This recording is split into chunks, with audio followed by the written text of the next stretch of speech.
Baik, Kang Yusuf dan seluruh pemirsa pada Suka TV. Kita bersyukur bahwa hari ini kita COVID-nya agak mulai melandai, tapi jangan sampai euforia sehingga nanti datang gelombang ketiga. Makanya saya lagi keliling Maulid Nabi hari ini, dan saya katakan awas, hari ini masyarakat euforia datang di Maulid, lupa bahwa COVID masih mengancam kita, mengintai kita. Nah, itu harus diingatkan terus tuh Kang Yusuf. Iya, siap. Sampai ini juga ya, wacana Muktamar NU juga masih antara maju dan mundur. Iya, karena saya mendukung pemerintah, dan saya ngomong di DPR juga bahwa saya hadir di beberapa pengajian di mana orang ribuan istilahnya itu mau gitu ya, berhujan-hujanan, berpanas-panasan. Lalu saya bilang ke istri saya bilang, "Mah, lihat kayaknya jamaah udah kangen deh saya datang ke hadir mereka." Istri saya jawabnya menarik, "Itu bukan karena sosok Kiai Maman, tapi karena 2 tahun mereka tidak keluar rumah, kesempatan ada. Jadi jangan dulu sombong," katanya. Itu ember yang ceramah pun orang datang gitu. Jangan dulu GR ya. Jangan dulu GR katanya. Ini orang 2 tahun nggak keluar rumah, akhirnya mereka keluar rumah. Oh, bener juga sih. Padahal Kiai Maman itu orang hebat, profesional. Tapi mereka itu karena COVID aja. Oke, Kang Kiai, ini pasca dari penangkapan 3 terduga teroris di Bekasi 16 November kemarin berbuntut panjang. Salah satunya muncul gerakan tagar bubarkan MUI. Nah, ini bagaimana tanggapan Pak Kiai? Iya, yang pertama tentu kita tetap menjadikan terorisme, radikalisme adalah musuh bagi keberagamaan, kebernegaraan, termasuk juga itu adalah musuh kemanusiaan. Terorisme memang harus dijadikan sebagai prioritas utama kita untuk kita hadapi bersama, termasuk dengan jihad pendidikan. Karena hanya dengan pendidikan lah sebenarnya terorisme bisa diminimalisir, termasuk juga gerakan literasi dan moderasi. 3 poin itu sebenarnya yang membuat kita harus tetap waspada, karena dia akan tumbuh kapan saja, di mana saja, dan oleh siapa saja. Jadi kita jangan hanya melihat bahwa itu dari kelompok agama tertentu. Tidak, semua agama memiliki sisi penganut agama memiliki sisi ekstremismenya dan terorismenya. Nah, termasuk juga dia bisa keluar juga dari kelompok manapun. Jadi poin itu harus mengakibatkan kita jangan dengan gampang gebiah uyah karena ada oknum MUI lalu MUI-nya dituduh terorisme semua. Enggak juga. Jadi kata kunci pertama itu Kang Yusuf adalah terorisme tetap harus menjadi target utama kita untuk kita hadapi bersama, untuk kembali kepada nilai kemanusiaan. Nah, yang kedua, kita mendukung upaya dari teman-teman Densus 88 karena mereka memiliki dasar hukum dalam melakukan upaya penangkapan terorisme. Nah, itu yang seharusnya kita hormati, walaupun kita pun boleh mengkritisi, misalnya tolong penangkapan terduga teroris jangan sampai lalu di hadapan anak-anaknya, di hadapan istrinya. Saya termasuk orang yang mengkritisi media juga ketika rumahnya Ustadz Farid Okbah itu dilihatin terus alamatnya, lalu di sana ada terpampang satu jenis pekerjaan. Saya rasa nggak usah lah.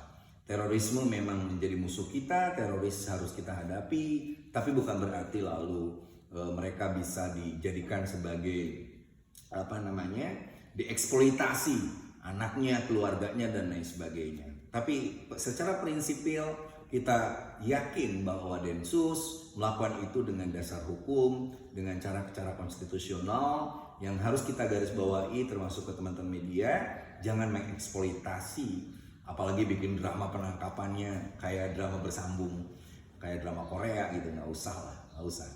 Nah, yang ketiga, poin saya sederhana aja, bahwa ketika seorang ada di satu kelompok, misalnya Ustadz An-Najah ada di MUI, tidak langsung kita harus membubarkan MUI. Seperti itu. Seperti poin pertama yang saya katakan, terorisme, radikalisme itu bisa muncul dari agama manapun, dari kelompok masyarakat manapun, seperti itu.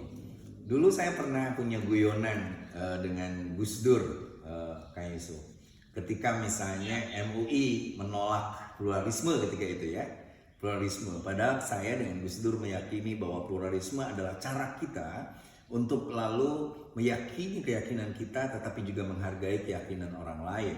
Pluralisme beda dengan nihilisme, pluralisme beda dengan menyamakan semua agama, tidak. Tetapi pada konteks Indonesia, pluralisme adalah Bhinneka Tunggal Ika.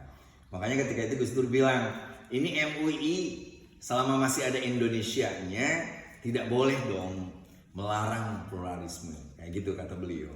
Kecuali kalau I-nya dihilangkan. Saya bilang nggak mungkin juga Pak dihilangkan. Loh kenapa? Kalau MUI-nya dihilangkan nanti akan digugat sama Manchester United karena jadi MU. Nah itu Gus Dur sampai ngakak juga. Nah kritik Gus Dur itu menarik juga sebenarnya untuk menggarisbawahi bahwa MUI itu penting. Gitulah Gus Dur nyatakan. Tapi jangan sampai dia kehilangan identitas keindonesiaannya sehingga jangan sampai lalu MUI dijadikan sarana tempat oleh orang-orang yang tidak mencintai Indonesia. Tapi kalau MUI masih ada I-nya, di dalamnya ada tokoh-tokoh NU, tokoh-tokoh Muhammadiyah, tokoh-tokoh yang lain, Persis Al-Irsyad yang mencintai Indonesia, MUI sangat penting untuk untuk bangsa Indonesia. Itu kayak itu. Oke, yang dikritisi biasanya kan kalau teroris itu melakukan tindakan nyata ya, tapi kita terkagetkan ketika penangkapan ketiga sosok karena konteksnya itu tidak ada kejadian teror ya sebelum ketiga tokoh ini ditangkap. Bagaimana menurut pandangan Kiai? Ya, Densus punya nalar tersendiri untuk menetapkan seseorang menjadi terduga teroris, pelaku terorisme. Nah, itu kita harus pahami juga. Karena kalau kita melihat bagaimana sebuah gerakan terorisme itu, pertama adalah identifikasi orang yang dia selalu berdasarkan atas satu teks dan tidak mau untuk menerima teks yang lain. Misalnya bagaimana seorang yang akhirnya begitu yakin dengan kebenarannya sendiri, tapi dia langsung melakukan takfiri, mengkafirkan orang lain, membid'ahkan orang lain dan lain sebagainya. Nah yang kedua, mereka ada ahistoris. Mereka lupa bahwa ada sejarah panjang tentang pembentukan bangsa ini dan itu melibatkan begitu banyak kelompok. Nah dia ahistoris, pinginnya di tikungan, pinginnya melakukan kekerasan, termasuk yang poin ketiga itu mereka membenci pemerintah dengan stigma togut, membenci TNI, membenci Polri. Nah, biasanya dasar-dasar pemikiran itulah yang istilah saya dari puritanisme akan melahirkan radikalisme. Jadi ketika pemikiran-pemikiran menjadi klaim kebenaran rasa dirinya sendiri benar, lalu dia mulai melakukan kekerasan dengan cara mempengaruhi orang dan lain sebagainya, maka lahirnya nanti terorisme. Nah, upaya yang dilakukan Densus sebenarnya itu sudah melakukan tracking bahwa para tokoh ini adalah terlibat jaringan Jamaah Islamiyah dan lain sebagainya. Nah, sekali lagi kita sangat mengapresiasi atau mendukung penanganan terorisme oleh Densus, tapi sekali lagi yang harus kita pertanyakan ke Densus adalah komunikasi secara terbuka apa kesalahan-kesalahan mereka, lalu kenapa mereka sampai dijadikan terduga terorisme dan sebagainya, karena negara ini membutuhkan ketransparansi publik. Informasi publik itu menjadi penting agar tidak jadi simpang siur, agar tidak juga lalu seolah-olah rejim ini anti terhadap umat Islam dan lain sebagainya. Ini semata-mata adalah menangani sebuah musuh bersama bernama terorisme, dan dipersilahkan untuk para terduga itu untuk menyiapkan pengacaranya dan lain sebagainya. Nanti di proses pengadilan lah yang betul-betul akan transparan apa yang dilakukan oleh ketiga terduga terorisme. Oke, ini rancangan untuk bubarkan MUI ini menggema luar biasa menjadi trending topic. Ini kalau seumpama benar-benar MUI itu dibubarkan, apa implikasinya? Ya, kita harus lihat sejarah MUI. MUI itu lahir tanggal 26 Juli 1975. Dan ketua umum pertama MUI adalah Hamka, seorang ulama besar, seperti itu. Hamka mengibaratkan MUI itu ibarat kue bika, di mana di atas dia harus panas, di bawah juga harus panas. Artinya MUI betul-betul harus memahami realita masyarakat di bawah. Dari sanalah sebenarnya MUI berfungsi untuk membimbing, membina, dan mengayomi umat Islam. Nah, tetapi dia juga di atas panas. Panas itu ya kadang-kadang harus mengkritisi, sehingga kita ingat bahwa Hamka akhirnya mengundurkan diri dari MUI karena dia tidak suka dengan pola-pola pemerintah yang mengharuskan seolah-olah MUI itu harus menjadi corongnya dari pemerintah, seperti itu. Hamka mengatakan bahwa MUI itu harus betul-betul hadir di tengah-tengah realita masyarakat, menjawab juga, termasuk mengeluarkan fatwa. Tetapi di atas juga dia memiliki peran yang signifikan untuk mengkritisi pemerintah. Nah, dari dua poin itu, dari pola seperti itu, maka sungguhnya MUI yang menjadi wadah dari begitu banyak ormas-ormas Islam, termasuk di dalamnya NU, Muhammadiyah, Al-Irsyad, Dewan Dakwah, dan lain sebagainya, itu tetap harus meyakini realitas yang terjadi di masyarakat. Dia berkembang dan harus meyakinkan bahwa Islam adalah energi untuk sebuah perubahan, sebuah transformasi, dan juga perdamaian. Nah, lalu juga ada beberapa poin-poin regulasi yang memang MUI hadir di sana. Coba lihat di beberapa undang-undang itu, MUI dicantumkan. Tetapi yang lupa dari orang-orang itu, MUI itu hanya kayak LSM biasa, NGO biasa, sama dengan NU, sama dengan Muhammadiyah. Cuman dia dapat dana dari pemerintah, Nah, ini yang menurut saya MUI tetap dibutuhkan sampai ke tingkat bawah, tetapi juga MUI harus bersifat realistis untuk terus menjadikan Islam ini sebagai energi untuk transformasi dan perdamaian. Sehingga kalau ada satu dua oknum yang menjadi pengurus MUI melakukan fatwa yang gak jelas misalnya, karena fatwa itu bersifat public opinions, fatwa itu tidak mengikat, apalagi mengikat yang mengikat non-muslim, itu nggak bisa. Fatwa itu hanya sekedar public opinions, dia tidak boleh didengung-dengungkan bahwa dengan fatwa MUI semua terikat. Sebenarnya enggak, Muhammadiyah ngeluarin fatwa, NU mengeluarkan fatwa, dan lain sebagainya. Jadi sekali lagi, status MUI itu hanya NGO biasa. Seperti itu, dia mendapatkan uang dan uang itu harus diaudit. Ini saya usul dari dulu. Harus diaudit. Diaudit termasuk juga yang dulu sertifikasi halal. Di Komisi 8 dulu pertanyakan tuh, duit sertifikasi halal kemana? Bagaimana prosesnya? Dan lain sebagainya. Sekarang dengan undang-undang yang baru tidak monopoli MUI. Sekarang tidak. Nah, menurut saya yang perlu dipikirkan ke depan, yang pertama, saya tidak setuju MUI dibubarkan. Itu yang pertama. Yang kedua, MUI itu harus jenis kelaminnya harus jelas. Jadi guru kita semuanya, Gus Mus, mengatakan MUI itu kumpulan apa sih gitu, kayak gitu.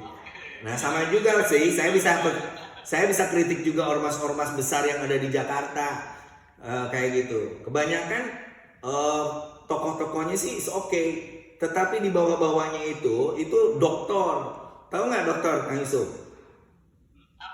Mondok di kantor. Jadi ada yang senang tidur di kantor, senang nyiapin air karena nggak ada orang, ya udah kamu aja jadi pengurus. Akhirnya nggak efektif. Sementara orang-orang hebat di daerah seperti itu nggak jadi apa-apa, seperti itu. Nah, makanya poin pertama, saya tidak setuju pembubaran MUI. Tetapi yang kedua, saya ingin MUI melakukan introspeksi, pembenahan. Dengan tertangkapnya Ustadz An-Najah, ini harus menjadi introspeksi. MUI tidak hanya sekedar mewah-mewahan, bahkan seolah-olah bisa melampaui NU, Muhammadiyah, enggak juga.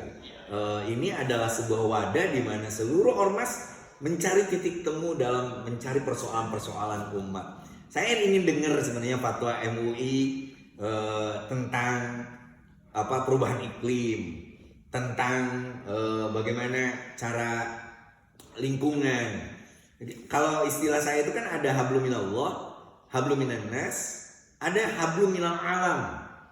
Jadi rata-rata fatwa itu ngomongnya hablum minallah, hablum minan nas, tapi hablum minal alam belum. Padahal ketika Jokowi dijadikan sebagai pimpinan G20, salah satu yang akan mempertaruhkan nama baik Jokowi adalah mampu nggak Indonesia membuat peranata-peranata termasuk peranata fatwa keagamaan yang mendukung bagaimana penanganan perubahan iklim. Seperti itu. Jadi bagaimana mungkin kita hari ini ngaku sebagai orang yang beragama, dekat sama Tuhan tapi jauh dengan tetangga. Ada orang yang merasa baik kepada manusia tetapi dia melakukan pembalakan liar, dia menghancurkan tatanan untuk hanya sekedar pertambangan dan lain sebagainya. Itu fokus kita ke depan. Nah, MUI harus berbenah.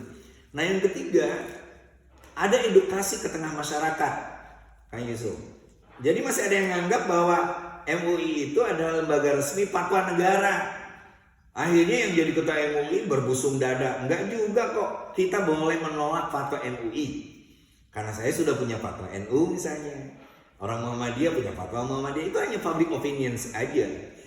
Seperti itu. Jadi jangan sampai ada orang yang seolah-olah kalau jadi pengurus MUI, kalau mau ya fatwa resmi itu ya Menteri Agama, Kementerian Agama, itu jelas-jelas kan. Kalau ini kan kombinasi antara dia independen di satu sisi tapi ingin dibiayai oleh pemerintah di sisi lain, seperti itu. Nah makanya ada tuduhan bahwa seringkali MUI dijadikan alat politik seperti kasusnya Pilkada 2017 di DKI, ada fatwa penistaan agama terhadap Ahok. iya itu Seperti apa nih? ya itu gabungan yang saya bilang tadi. Di satu sisi memang ada fungsi MUI untuk merespon realita masyarakat lalu dia mengeluarkan fatwa. Tetapi fatwanya boya jangan politis gitu ya. Kalau fatwanya secara umum, fatwanya membimbing umat supaya lebih dewasa, itu is okay. Yang kedua, edukasi dan literasi masyarakat itu harus digarisbawahi lagi gitu.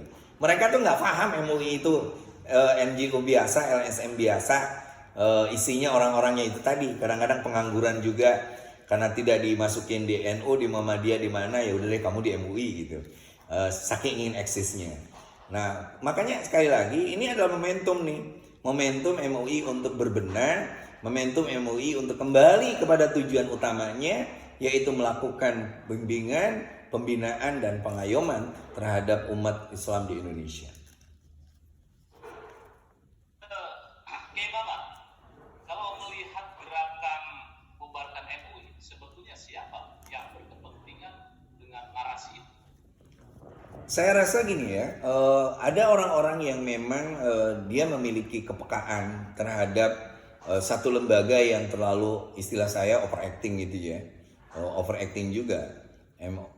Respon MUI terhadap satu kasus itu kadang-kadang overacting, tetapi respon masyarakat terhadap MUI juga terlalu berlebihan. Saya mengenal misalnya Mas Hendardi. Mas Hendardi dari dulu kita diskusi, ini MUI harus diaudit nih. MUI harus juga diketahui publik bahwa dia hanya LSM biasa, yang apa bedanya dengan Muhammadiyah dan lain sebagainya. Nah, teman-teman yang menginginkan itu karena melihat ada overconfidence, ada overacting yang dilakukan oleh MUI yang itu agak mengganggu kehidupan kita berbangsa dan bernegara. Makanya kalau mau ya itu tadi menurut saya tetap menolak pembubaran MUI, tapi tolong benahi MUI.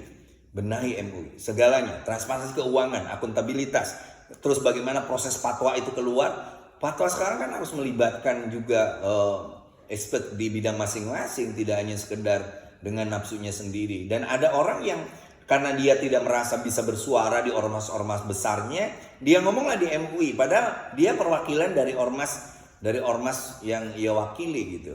Nah makanya MUI ini keselipet dengan MOU nih. MUI harus betul-betul lebih profesional, lebih transparan, dan harus menunjukkan keulamaannya. Ciri ulama itu adalah dia menguasai keilmuan agama, dia menguasai idroh ala waqa'i, ala realita masyarakat, dan dia adalah orang yang durunal ummah bi'ainir rahmah. Dia selalu melihat masyarakat itu, umat itu, bangsa itu dengan tatapan nilai kasih sayang dan cinta. Bukan dengan dendam, bukan dengan lalu ngeluarin fatwa karena politik dan lain sebagainya. Maka saya setuju kalau ada orang yang kalau MUI terus-terusan dipegang oleh segelintir orang untuk alasan politik yang membahayakan bangsa dan negara ini, wajar kalau trending pembubaran itu muncul. Saya bacakan dulu ini dari netizen ya, Kiai. Ini di Malaysia sertifikat halal otoritas pemerintah malah bisa lebih efektif dan berkembang dengan sangat baik, bahkan sudah go internasional. Nah ini di luar konteks ya, mungkin ada sedikit yang mempertanyakan bagaimana statementnya terhadap tanggapan tersebut. Iya, sebenarnya kalau kita pakai nalar ya, nalar bagaimana sistematika pengambilan hukum dalam Islam itu, yang pertama adalah ada wilayah fikih. Fikih itu adalah ide, gagasan, pendapat gitulah. Tetapi itu belum mengikat, karena pendapat boleh berbeda. Pemahaman kita tentang fikih tidak harus sama. Maka masuklah ke tahapan kedua. Tahapan kedua itu namanya ifta, fatwa. Nah, fatwa yang dikeluarkan seorang mufti itu tidak hanya memahami apa ide dan gagasan pendapat-pendapat itu, tetapi dia sudah mulai mempertimbangkan realita, mempertimbangkan fakta-fakta, mempertimbangkan bukti-bukti yang ada di tengah masyarakat. Nah, dari tahapan itu masuklah tahapan ketiga. Tahapan ketiga itu baru keputusan hukum yang mengikat. Nah, pada konteks pertanyaan netizen tadi, sebenarnya kita bisa memahami ini, bahwa sungguhnya umat Islam diberikan sebuah pendapat-pendapat yang begitu banyak dari a'immatul fuqaha, dari para ulama dan sebagainya. Tapi itu jangan dulu mengikat kita. Biarkan dulu perbedaan pendapat itu. Lalu kenapa MUI ada? Salah satunya adalah agar pendapat-pendapat itu dibicarakan dan jadilah sebuah public opinions atau fatwa. Nah, dari fatwa itulah nanti tidak langsung juga menghakimi kita, karena kita punya yang namanya lembaga negara resmi. Makanya Kementerian Agama seharusnya di sini berperan. Soal kemarin kita dorong tuh agar yang namanya sertifikasi halal itu tidak hanya dipegang oleh MUI yang auditnya nggak jelas. Lalu saya dapat keluhan juga dari begitu banyak orang yang sudah duluan mengajukan sertifikat halal tapi tidak diurus, sementara yang datang belakangan karena mungkin duitnya gede akhirnya diurus duluan. Itu jangan terjadi. Maka saya setuju sebenarnya sertifikat halal sekarang itu udah lebih profesional, lebih transparan, dan itu harus jelas kemana arahnya, sehingga pembangunan untuk ekonomi syariah kita itu sudah harus on the track. Tidak hanya sekedar tatbik ala syariah Islam, tetapi dia harus berdampak pada pertumbuhan ekonomi, berdampak pada pemberdayaan UMKM, berdampak kepada bagaimana industri-industri itu menganut sistem syariah. Orang sering agak skeptis terhadap ekonomi syariah. Pada ekonomi syariah sekali lagi justru bersifat inklusif. Kalau kita datang Kang Yusuf ke negara-negara Eropa sekarang, di Jerman, di Inggris, itu pasti sudah ada yang namanya halal corner kayak gitu. Sehingga itu memberikan kepastian pada orang untuk lalu kita makan di mana. Bukan menakut-nakuti penegakan syariah, tetapi lebih kepada menjamin hak-hak konsumen dalam mengaktualisasikan keberagamaannya dan juga untuk menguatkan kembali sistem perekonomiannya. Oke, ini sebentar bacakan lagi dari Syarifah War Indonesia. Saat ini kiai-kiai NU yang ada di MUI jangan lagi ada rasa ripuh, PPU pada mereka ustadz-ustadz radikalis teroris. Beri sanksi bila perlu pecat langsung dari keanggotaan MUI atau kalau tidak bubarkan saja MUI. Wah, ini luar biasa statementnya. Bagaimana nih Pak Kiai? Iya, saya bilang ini adalah momentum ya, momentum pembenahan MUI. Itu kata kuncinya. Jadi kita tidak perlu dengan emosional, istilahnya kalau ada tikus di dalam lumbung kita bakar lumbungnya, cukup aja diambil aja tikusnya, lalu dikeluarkan, bereskan, selamat tuh lumbung. Jadi ini adalah momentum pembenahan dan kita tetap berharap MUI hadir untuk melakukan bimbingan, pengayoman, dan pembinaan. Karena hari ini sebenarnya orang lagi senang-senangnya nih beragama. ada sebuah giroh keagamaan yang tinggi di tengah masyarakat, tetapi orang nyari ke ustadz yang mana, ke kiai yang mana, ke pesantren yang mana. Nah, karena mereka nyari tidak ketemu, MUI pun gagal untuk hadir tengah masyarakat mendengar aspirasi giroh keagamaan ini. Maka itu dimanfaatkan oleh orang-orang yang, satu, dia orang-orang yang tidak ngerti agama Islam. Islam yang seharusnya menjadi kekuatan besar, menguatkan ukhuwah, malah dijadikan sebagai alat untuk terus menebar fitnah, menghancurkan nilai ukhuwah kita. Islam yang seharusnya membuat kita berpikir waras, karena menurut Imam Asy-Syatibi, seorang ulama dari Cordova, Spanyol, tahun 1388, salah satu tujuan beragama kita adalah hifdzul aql, menjaga kewarasan berpikir. Tiba-tiba kita dicekokin, umat yang lagi haus-hausnya beragama, dicekoki orang yang menganggap agama itu tiba-tiba menjadi wajah yang menyeramkan, intolerans, radikal, selalu menyerang pemerintah, seolah-olah kalau sudah menyerang pemerintah sudah berjihad, dan sebagainya. Nah, ini kan kesalahan kita, kelompok-kelompok moderat, kelompok-kelompok toleran yang gagal memahami itu. Gagal menggunakan kekuatan media sosial untuk mendakwahkan Islam yang rahmatan lil alamin. Nah, seperti itu. Makanya menurut saya ini yang harus digarisbawahi oleh kita, bahwa sungguhnya MUI itu sesuatu yang sangat-sangat berharga bagi kita untuk terus hadir dari mulai pusat sampai ke daerah, dan mereka harus menjadi tempat bagaimana cara mendiskusikan persoalan-persoalan umat ini. Persoalan umat ini semakin sulit, mereka banyak yang girah keislamannya tinggi, tapi mereka tidak menemukan titik yang tepat. Termasuk hari ini muncul misalnya orang-orang yang mengklaim ustadz lah, tiba-tiba jadi gus lah, dan lain sebagainya. Tapi mereka lupa bahwa Islam ini dijaga oleh Allah lewat mekanisme sanad. Ibnu Sirin misalnya, seorang tabi'in, dan itu dikutip oleh Imam Hakim dalam Al-Mustadrak, mengatakan bahwa sungguhnya fa inna hadal ilma din fanzuru amma ta'khudhu dinakum. Sesungguhnya belajar tentang ilmu agama itu esensi dari beragama itu. Orang yang tiba-tiba merasa ingin beragama, ingin tobat, ingin hijrah, tapi tidak melalui mekanisme keilmuan, tidak melalui mekanisme sanad yang benar, akhirnya dia salah kaprah. Udah salah paham, udah gagal paham, pahamnya yang gagal. Seperti itu. Maka fanzuru amma ta'khudhu dinakum. Kita harus bisa memilih dan memilah dari mana kita mendapatkan ilmu-ilmu agama kita, dari mana kita dapat bimbingan agama kita. Jangan tiba-tiba orang baru bisa sholat, baru ke masjid sekali tiba-tiba udah merasa paling soleh dan ngajak jihad. Orang yang dulunya berbuat maksiat banyak tiba-tiba sudah tercekoki otaknya untuk membuat bom dan lain sebagainya. Makanya ini masih banyak ulama-ulama besar. Kita bersyukur menjadi negara di Indonesia dengan ulama-ulama yang sangat toleran, berwawasan tinggi, dan mereka rendah hati. Dan dengan itu Islam terjaga di bumi ini. Di Jamet Gaming, bubarkan saja MUI. Ini masih terus menggema tentang bubarkan saja MUI. Sebetulnya ada apa ini di rekrutmen MUI, kemudian juga selektivitas di tubuh MUI sendiri? Ya, saya rasa teman-teman yang ingin membubarkan MUI pun adalah orang-orang yang nggak ngerti tentang MUI gitu. Jadi saya sering mengkritisi orang-orang yang membuli itu, jangan-jangan dia sendiri melakukan hal yang jauh. Misalnya orang membuli seorang ustadz dalam keadaan dia sedang minum-minum di bar dan sebagainya. Kan sekarang gampang banget gitu. Apa-apaan nih ustadz ini bla bla bla bla, padahal dia lagi di bar, lagi minum-minum, kan lucu juga. Nah, begitu pula orang yang mengkritisi MUI tapi tidak menunjukkan data bahwa MUI di satu sisi misalnya ada terlalu overconfident yang saya kritisi, ini sisi negatifnya, tetapi ada sisi positifnya untuk tetap membina, mengayomi umat. Seperti itu. Dan MUI pun jangan terlalu merespon tagar bubarkan MUI lalu jangan dibubarkan, nggak usah.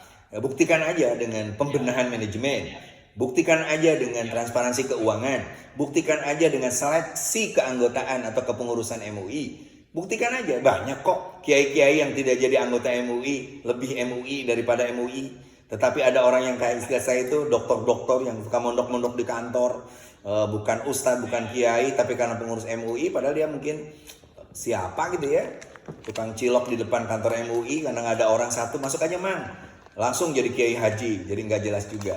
Nah, seleksi tentang keulamaan itu harus terbukti dari kewawasan keilmuan agama, kemampuan dia memahami realita masyarakat, komitmen dia terhadap kebangsaan, menjaga NKRI dan Pancasila, dan yang keempat, dia harus terus menerus untuk bisa mengkoreksi dirinya sendiri. Tidak hanya sekedar dikoreksi orang aja udah panas. Kata Gus Dur, gitu aja kok repot gitu. Ya, kalau idealitasnya kan di situ banyak ormas-ormas Kiai itu ya. Ormas itu idealitas MUI itu seperti apa? Sekarang kan perwakilan dari ormas-ormas MUI itu terbentuk. Nah sekarang timbul ormas saja sudah efektif, kenapa harus MUI? Nah, harus ada MUI. Ini juga sama nih dari pertanyaan dari Megio Tarigan. Memang NU dan Muhammadiyah nggak cukup Pak Ustadz. Nah, harus ada MUI. Nah, ini kira-kira bagaimana nih konteksnya, relevansinya, hubungan antara ormas, kemudian juga antara MUI, juga Kementerian Agama. Ya seperti yang saya katakan tadi, bahwa positioning dari MUI itu sama dengan NU, Muhammadiyah, itu hanya ormas biasa. Ya, walaupun kita harus ngakui bahwa ormas-ormas yang lahir sebelum Indonesia merdeka seperti Muhammadiyah, NU, dan lain sebagainya, itu komitmen keindonesiaannya sudah tidak diragukan lagi. Mereka menggabungkan antara kekuatan agama dan kekuatan mencintai tanah air, hubbul watan minal iman. Nah, ketika tahun 75 dibangunnya atau dibentuknya MUI itu, tujuannya agar menjadi forum komunikasi. Tujuannya agar antar ormas itu mempunyai satu agenda keumatan yang lebih. Jadi jangan sampai NU ngurus hanya ngurus pesantren, Muhammadiyah ngurus orang kota. Nah, di MUI ini harus lebih konkret lagi. Harus konkret